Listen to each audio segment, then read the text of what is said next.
Hey, Stephen Placey here. I'm about to give you one tip that can get you more really good qualified leads of those target people you want to meet from your leads groups or networking groups. You know those groups you go to every week, maybe it's a free group, maybe it's a paid for group. You might be getting some referrals, but you want more, but you also want more to the right people. So some of those things you might be referred to somebody, but they're just not the type of person you really want to do business with.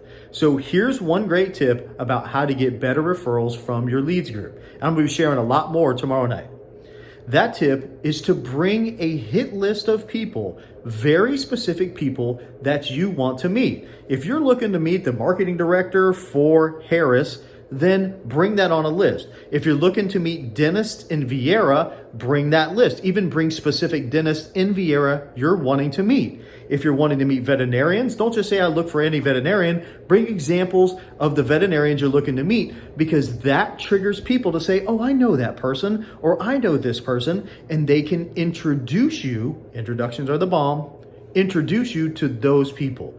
Now that's just one tip. Now that's a great tip. You can go use that at your next meeting tomorrow or next week, and you'll get more great leads and referrals. But I'm also going to be sharing 2 or 3 more other tips tomorrow night. It'll be Thursday, February 6th, 7:30 p.m. on how to get more referrals and target leads, those people you really want to meet and get referred to and introduced to, how to get those out of your leads group. So join me tomorrow night. It's free. We'll talk to you then.